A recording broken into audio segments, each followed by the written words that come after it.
Hoje vou tratar da relação entre saúde, doença e cuidado, mas enfocando a subjetividade de experiências vividas nesse contexto. Aqui, nosso canal enfoca de uma maneira mais específica a humanidades na saúde, a formação humanística do estudante da área da saúde. Então, o vasto campo de humanidades médicas enfoca principalmente essa complexa natureza do sujeito e da subjetividade, suas formações, transformações e contradições nos contextos social, econômico, cultural. Em considerando a medicina e sua rede de normas, de expertise, a própria indústria médica, que hoje é muito atrelada, né, a, a produção de tecnologias de consumo na área médica, essas humanidades, essa área de humanidades médicas críticas, né, porque baseadas na teoria crítica, analisam os processos de formação de sujeitos e de subjetividade nesse contexto de encontros com tecnologias de diagnóstico, de tratamento, de recuperação, entre outros aspectos importantes. Então, ao investigar a formação de subjetividades, a área de humanidades médicas críticas precisam contextualizar essas subjetividades dentro de cenários diversos, enfocando grupos de diversidade também variados, e ao mesmo tempo em que se considera a influência dos próprios discursos, narrativas em relação à natureza das experiências vividas pelos pacientes. Então, muitas vezes, essas narrativas dos pacientes sobre seu processo de adoecimento, seu processo de saúde e doença, são relatos que são autobiográficos, são reflexivos sobre a doença, e isso não ilumina apenas as rupturas fundamentais na individualidade e na continuidade de sua vida após o adoecimento. Esses processos todos que acompanham a doença. Mas esses pacientes, como autores desses relatos, dessas narrativas, eles também sustentam que a narrativa deles é uma maneira importante de dar sentido a um episódio de sofrimento, de dor, no processo de saúde e doença. E também se remetem a restaurar a sua personalidade e a conexão da experiência, né, do que ele tem vivenciado no que se chama de metanarrativa dentro dessa história, né, que muitas vezes manifesta no momento da anamnese, em que a pessoa está contando o seu padecimento, o seu sofrimento, o seu adoecimento ao médico. Mas também muitas vezes é uma forma de compartilhamento com outras pessoas que não são da área da saúde, às vezes até nas próprias mídias sociais, em que as pessoas relatam de forma narrativa as suas vivências, as suas experiências. Então, é como se essa pessoa que está como autor desse autorrelato, digamos, organiza, né, ordena a sua narrativa de doença e também compartilha com o profissional da saúde essas essa história, e que muitas vezes pode ser analisado e interpretado por meio, né, de referenciais teóricos, filosóficos do campo da saúde. Então, isso é um desafio para o profissional da saúde, que acompanha as narrativas, né, dando primazia à voz do paciente, numa escutativa, ouvindo o significado que o paciente imprime à sua história, em vez de fatos objetivos ou busca, né, de fatos objetivos naquela narrativa. Preciso compreender a subjetividade do doente. Então, a compreensão do mundo do paciente é moldada pela sua percepção, que é subjetiva, e há muitas experiências que essa pessoa teve, né, no mundo, e isso é inseparável da existência dela, né, dessa pessoa no mundo. Então, dessa forma, qualquer episódio de experiência que envolve, inevitavelmente, uma pessoa, que nós chamamos de sujeito, porque ele não é objeto, ele é sujeito da sua narrativa, inevitavelmente ele vai refletir a sua experiência no mundo. Então, o sujeito ele está inserido em ambientes físicos, sociais, históricos, que são complexos, e essa constituição dessa pessoa como sujeito é um processo social. Então, como é que vamos falar de subjetividade e, ao mesmo tempo, de processo social? Então, nós somos indivíduos não por direito individual, ou em circunstâncias isoladas, estanques, separadas do mundo. Em vez disso, somente por meio das relações com os outros, sejam próximos, sejam o próprio profissional da saúde que está naquele ato, né, de atenção ao doente, ou mesmo em relação a uma instituição de saúde, é por meio dessa relação, inter-relação, né, com o outro, que sua narrativa se desenvolve. Isso, em outras palavras, podemos referir que o surgimento, né, e os desafios à própria subjetividade são inseparáveis do estudo, da análise das experiências vividas da doença pela pessoa. E a análise de histórias, de experiências de doença, pode trazer benefícios terapêuticos e práticos, né? Tanto para o profissional da saúde quanto para o doente. Então, nas humanidades médicas, nessa área de humanidades médicas, a narrativa de uma pessoa geralmente é considerada coextensiva, né? A sua experiência subjetiva, sua saúde psicológica e, de fato, né, a sua própria percepção, sua própria humanidade. Então, isso privilegia a narrativa, a narração como fundamentalmente, digamos, uma maneira, né, de não só de compartilhamento para fins, né, de busca de ajuda na atenção à saúde, no serviço de atenção à saúde, mas também porque isso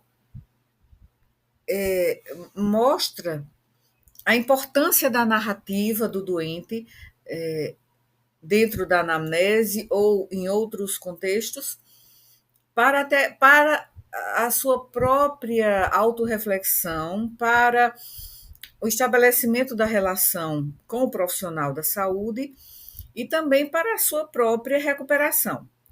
Então, a representação é nesse sentido. E a comunicação são narrativas, mas assim podem também ser exteriorizadas ou expressas por meio de comunicação não verbal.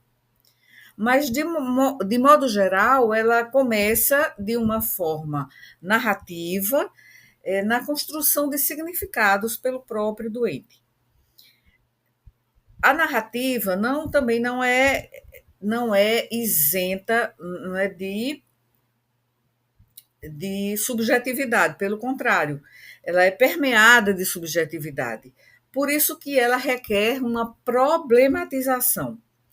Então, como a subjetividade é produzida num contexto de experiências de doença, e como essa narrativa precisa ser interpretada, teorizada, então tem sido amplamente discutida e, sem dúvida, vai continuar a animar as teorias críticas, né, da área de antropologia médica, de sociologia da saúde, ou seja, as humanidades críticas, a própria biomedicina, né, e os próprios estudos de pesquisa que são autoetnográficos, né? Então, há muitos ensaios autoetnográficos, né, publicados em termos de narrativas de doenças, bem como com experiências vividas, né, que são reflexivas nesse contexto do processo saúde-doença. E a experiência de saúde e de doença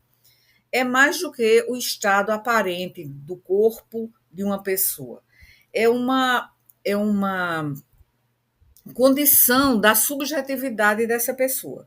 Então, como qualquer experiência subjetiva, só pode ser articulada por uma pessoa que teve essa experiência. Então, nesse sentido, ela atinge uma compreensão e que passa a ser uma compreensão compartilhada com o outro que vai, por meio da empatia e da alteridade, né, dessa experiência compartilhada por meio da narrativa, se desenvolver por meio da autorreflexão, né, tanto do sujeito, não é, do paciente, quanto daqueles que se envolvem nas experiências subjetivas dos outros, lançando mão da sua própria alteridade. Então, o próprio envolvimento, né, com essas experiências subjetivas de saúde e doença deve ser guiado principalmente por propriedades reflexivas, ao mesmo tempo em que é preciso considerar o poder, né, o poder das relações que estão envolvidas, né, nessa produção de subjetividades, que são premissas em aspectos sociais, linguísticos, culturais específicos e relações complexas, né, de poder, né, dentro dessas como se dentro dessas narrativas, né? E da problematização dessas narrativas. Então, a questão da reflexividade, ela vai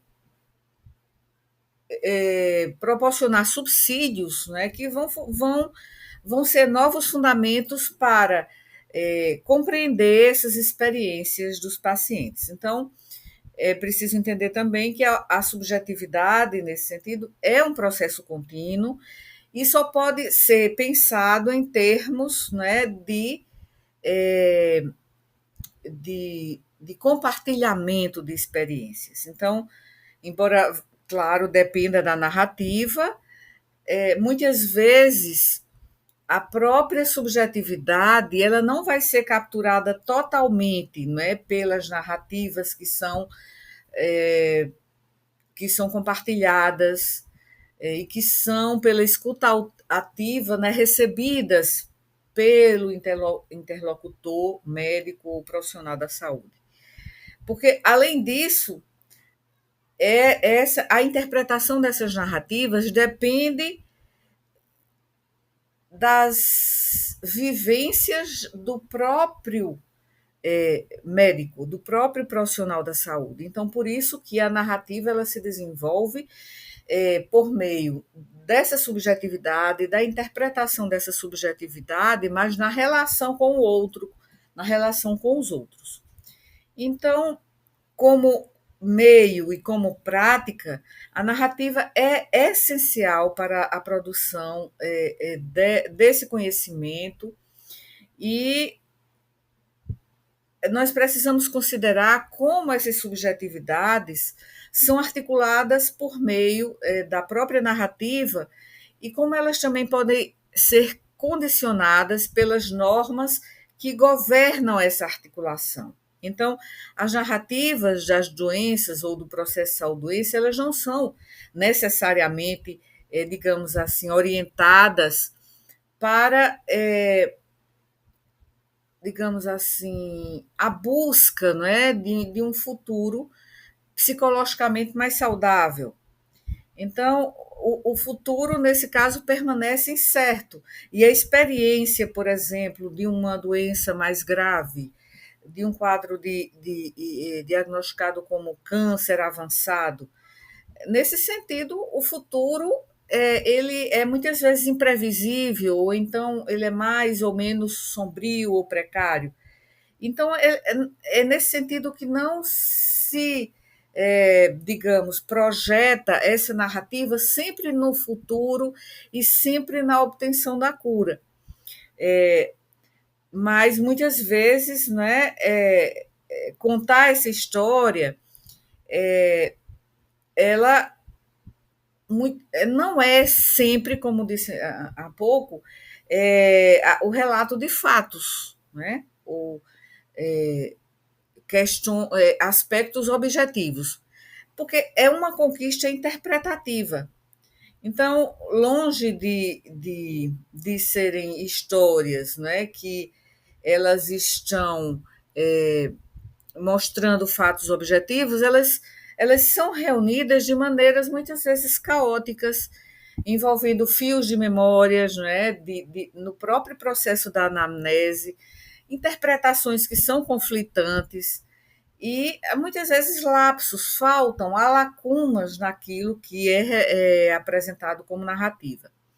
Então, nesse caso, o caos e a complexidade, né, na vida do nosso paciente, os momentos que escapam, né, até a sua própria narrativa, não podem ser totalmente capturados ou então recolhidos em uma única e linear, né, narrativa coerente. Então, é necessária a compreensão e a interpretação e a problematização do interlocutor, do médico, né? Então, a pessoa doente, né, que no caso ele é o narrador, ele é a pessoa falante, o sujeito, e de fato ele é o protagonista, ele vai se esforçar para estabelecer aquela coerência, aquela cronologia, uma cronologia que nós, né, da disciplina de semiologia médica, enquanto professores, a gente espera que os estudantes de medicina que estão aprendendo a elaborar uma anamnese, a gente espera que eles escrevam aquela história narrada pelos pacientes de uma forma linear, ordenada cronologicamente, mas assim o paciente ele não vai trazer a história tão ordenada assim, pode ser caótica. Então, é isso que muitas vezes nossos próprios alunos de semiologia trazem como uma dificuldade, não é? De organizar aquela narrativa em uma história ali para ser registrada no prontuário do paciente de uma maneira bastante, digamos assim, inteligível a quem lê aquela história, né? Então, o desejo nesse sentido também está desejo, medos, aspirações, fantasias do próprio paciente é inerente à produção da narrativa, né? Então a gente pensa que esse significado ele é fácil de, digamos, capturar, não é, pelo outro, pelo médico. Mas assim, muitas vezes isso é parcialmente alcançado. Então, muitas vezes é necessário que haja uma humildade cultural para o desenvolvimento dessa competência que a gente chama de competência cultural. Então, o fechamento dessa história está geralmente relacionado a um horizonte que só pode ser parcialmente alcançado e, e essa narrativa, né? Ela que é assim, ela é permeada de pura subjetividade, vai assim muitas vezes evoluir e muitas vezes pode não evoluir para o alcance, né, da saúde plena daquela pessoa, né? Então, a gente muitas vezes no acompanhamento de pacientes pode se retornar às narrativas de doença e perceber daquele paciente e perceber que há novas perspectivas que estão ali e podem ser capturadas e não foram capturadas antes. Então, é um emaranhado, na verdade, né, com a produção de subjetividade que se reflete de maneiras assim diferentes em todos em todas as anamneses que são elaboradas, né, e que nós temos lido ao longo da nosso trabalho, né, como docente de semiologia na nossa universidade. Então, muitas vezes, muitos autores eles vão revelando essas questões de coerência narrativa, né, dentro de vivências, de experiências que são tensas, que são caóticas, que são desordenadas sobre a subjetividade dos pacientes. Então, as narrativas, voltando a essa questão do futuro, né, que nem sempre a gente vai linearmente, a partir daquela narrativa, ter uma evolução, né, porque essas narrativas nunca são somente, digamos, daquele sujeito que vai produzir e vai contar a sua história. Além das várias normas que são negociadas mesmo, né? Não pactuadas, acho que negociadas é a palavra melhor para se inserir aqui, elas são negociadas continuamente, porque narrar uma vivência, assim como narrar uma vida, vai estar profundamente entrelaçado com as histórias, né, de outras pessoas, vai estar entrelaçada com um contexto social e essa à medida, né, que nós vamos entrando em contato com essas experiências que muitas vezes são comuns, outras vezes são bastante extraordinárias. Essas histórias elas vão se contorcendo, digamos assim, elas se separam, elas se fundem, enquanto permanecem inseridas em estruturas sociais, né, em contextos históricos que são culturalmente específicos. Então, por exemplo, o vocabulário, as tradições, elas produzem uma narrativa, né? Quer dizer, que elas não que elas, digamos assim, proporcionam ou influenciam a produção de narrativas, né? De um sujeito, né?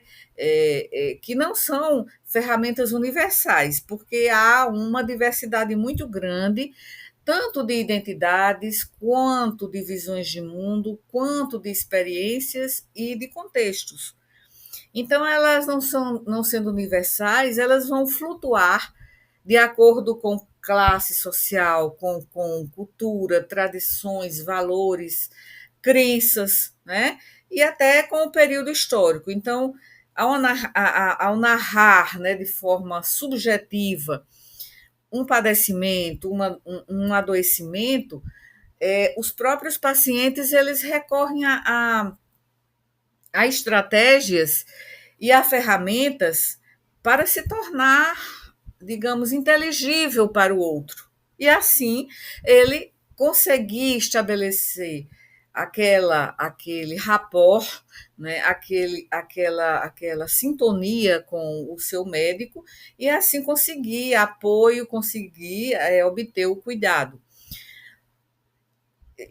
Só que, assim, essas mobilizações que são estratégicas e muitas vezes intuitivas, né, dentro do discurso do paciente, né, de sua linguagem, muitas vezes elas permanecem contidas, né, dentro do que o paciente crê que ele pode contar, né, contidas pela questão, né, da influência da própria instituição onde ele procurou ajuda, né, para o seu problema de saúde. E com as quais os próprios pacientes, enquanto usuários desse sistema, dessa instituição, mantêm relações desconfortáveis, muitas vezes ambivalentes, ainda que isso ocorra paralelamente, não é, entre o mundo desse indivíduo, sua subjetividade, sua visão de mundo, não é, que é aquele contexto subjetivo, sua visão de saúde, de doença, e também seu próprio relacionamento com o profissional de saúde. Então, essa compreensão aí e essa subjetividade, ela vai ser moldada pela percepção de cada um, de cada paciente, né? Então, a experiência de vida, a experiência de mundo é considerada inseparável da própria existência do sujeito, da pessoa, né? Nesse mundo. Então, por isso que eu falei de subjetividade e falei de subjetividade do ponto de vista social. Aí a gente pensa, mas a subjetividade não é apenas a gente pensar no contexto da pessoa, no contexto psicológico individual. Não, é preciso também ver a relação dessa pessoa, desse sujeito, né, com o outro, mais próximos ou mais distantes, mas assim, no seu contexto social. Então, qualquer narrativa de experiência vai envolver, inevitavelmente, uma pessoa, o sujeito que tem a sua visão de mundo e que tem sim, a sua experiência, suas experiências anteriores, incluindo suas experiências de adoecimento anteriores. Então,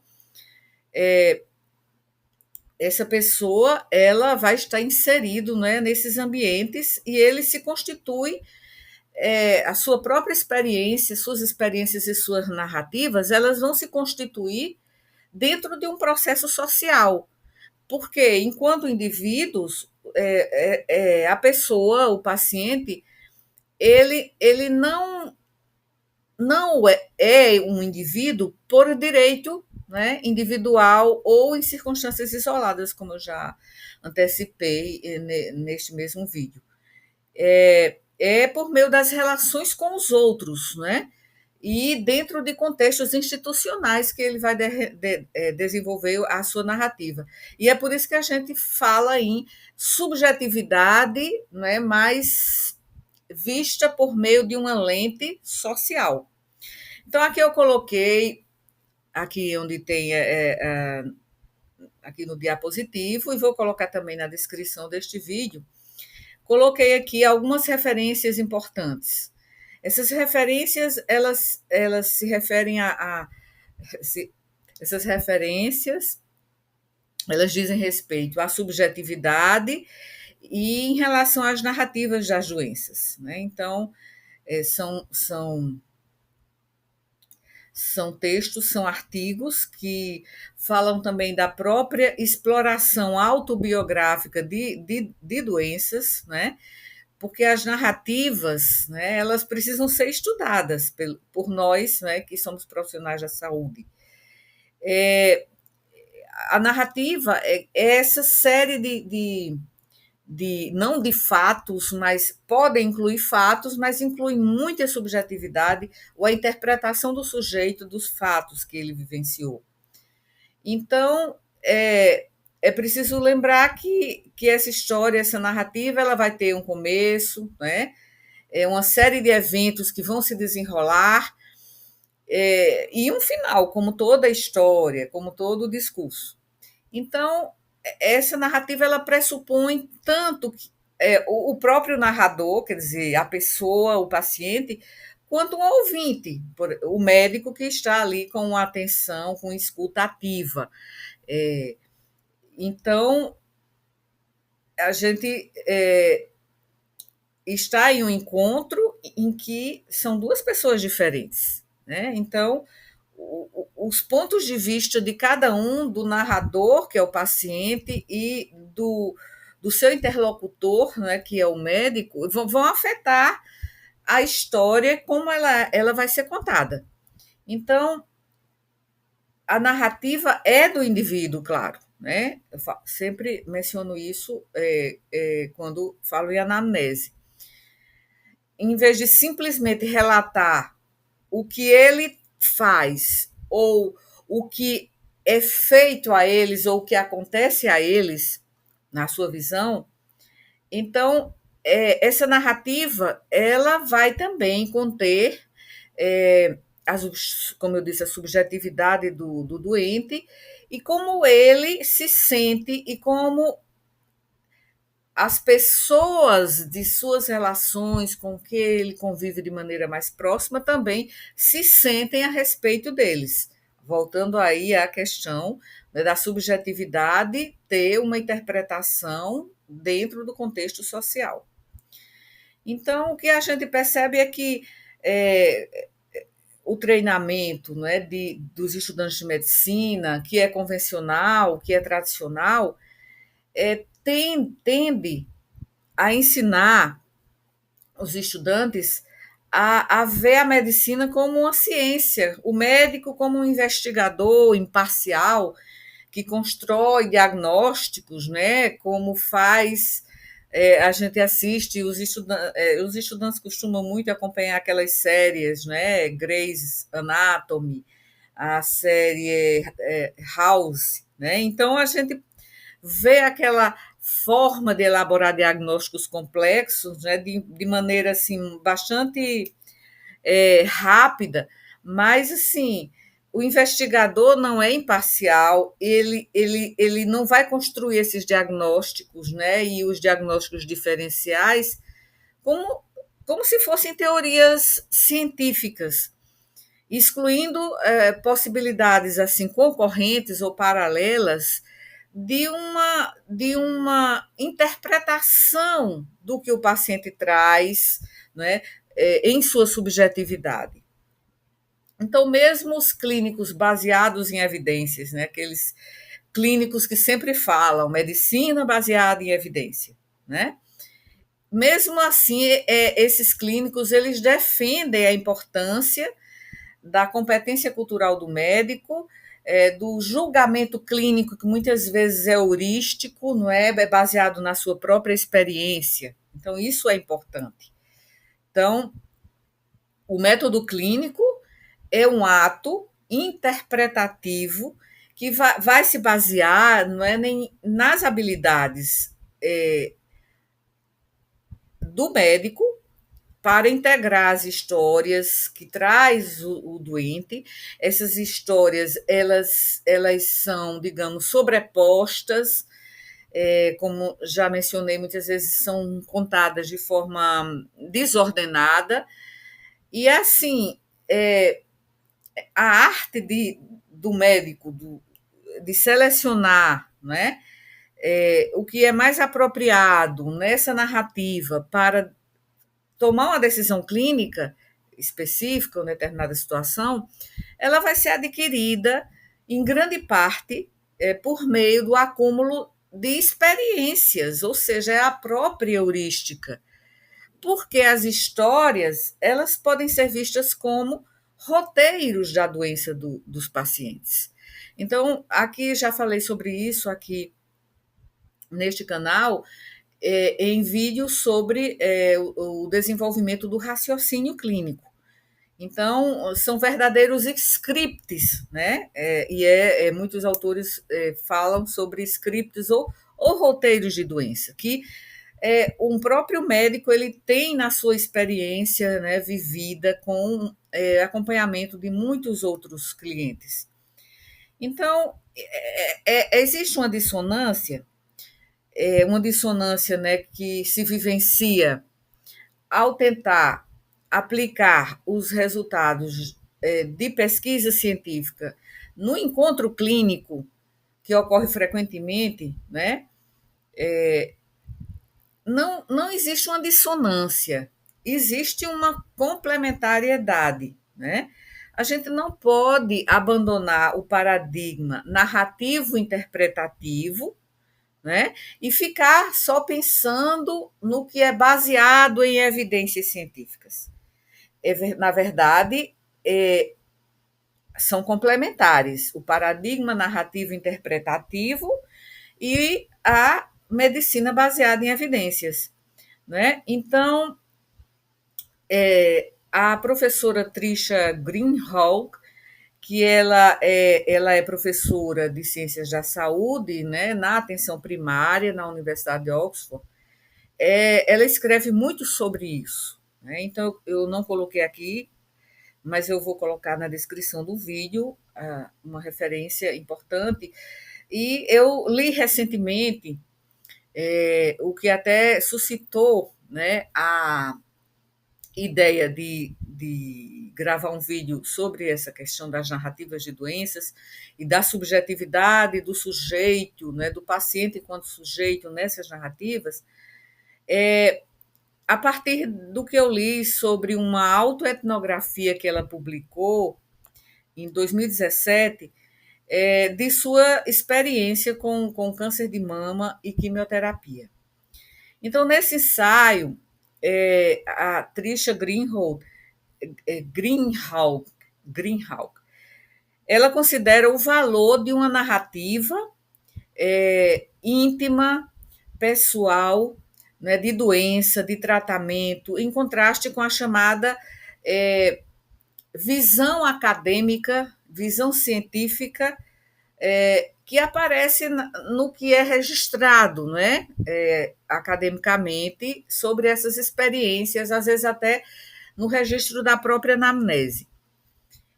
Então, a maneira de interpretar academicamente, do ponto de vista, né, baseado em evidências, possui assim um conjunto de regras que são relativas à linguagem, né? À coerência, à argumentação, à referência.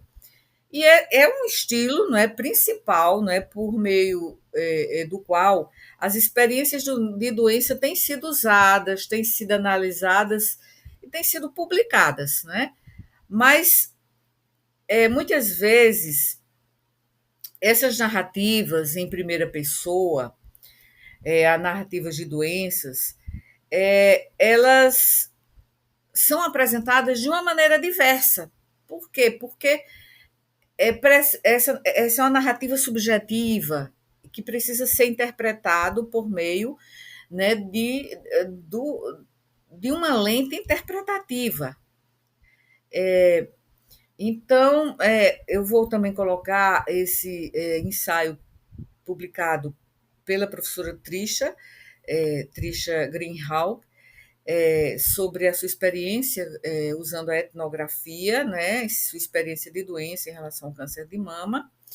E também eu li outra já a partir do que eu li sobre esse ensaio publicado em 2017 pela professora Trisha Greenhalgh, eu achei um outro ensaio também autobiográfico de uma antropóloga, em que ela aqui a da antropóloga eu coloquei aqui na base aqui do slide, né, que é Pérez Hernández. Essa antropóloga ela escreveu também sobre sua experiência pessoal com câncer de mama. E nesse artigo, que, como eu disse, está aqui a referência, aqui na base do slide, ela explora 3 escolhas que são interligadas. Recusar a proposta, não é, de congelamento de óvulos, né, quando ela foi fazer a quimioterapia, escolher não ter filhos e optar por não fazer a reconstrução mamária após, após uma mastectomia bilateral. Então, por meio também da autoetnografia, ela narra como ela, né, sendo uma mulher cisgênero, lésbica, latina, imigrante, né, da Europa, ou melhor, imigrante na Europa, porque assim, essa mulher ela é hispânica, então ela é imigrante na Europa. E como ela influenciou, não é, essa interseccionalidade, né, de identidades, como influenciou os processos dela de tomada de decisão. Então, isso desafiou suposições comuns sobre o impacto emocional, que é invariavelmente negativo, né, é muito impactante, em sobreviventes de mastectomia bilateral e a consequente infertilidade, muitas vezes, que acontece. Então, ela enfatiza nesse artigo a importância para ela de minimizar o que ela chama de dor adicional, eliminando muitas intervenções médicas que ela considerou desnecessárias. Então, da mesma forma que ela considera essa questão, né, de intervenções que ela não aceitou, ela também aborda as preocupações sobre as mudanças corporais que ela estava vivenciando, que ela vivenciou, porque isso foi depois, né, de todo o tratamento, sobre a sua própria integridade corporal e o impacto, né,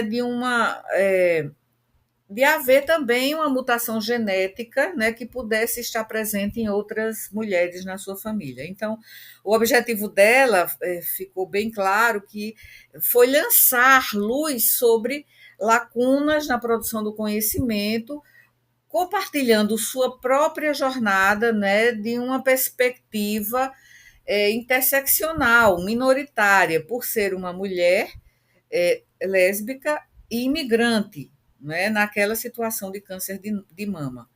Então, eu coloco aqui, onde eu estou passando o cursor, aqui nessa referência, que é um estudo, uma exploração autoetnográfica, né, de sua própria vivência com câncer de mama,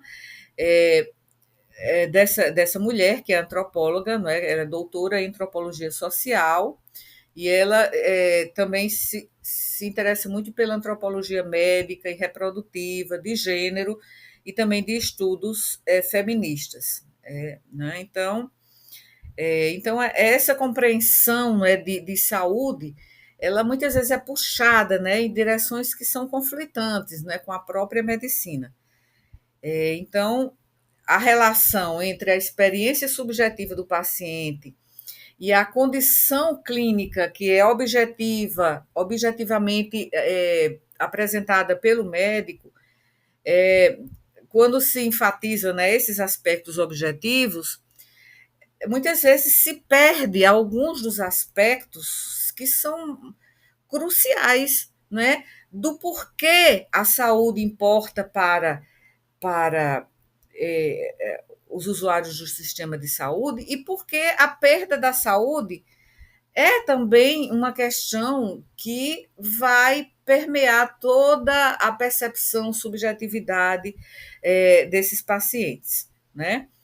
Então, essas dimensões subjetiva e objetiva não estão apenas, digamos assim, em tensão uma com a outra, mas também elas geralmente elas estão muitas vezes dependentes uma da outra, embora elas possam parecer que estão contrapostas.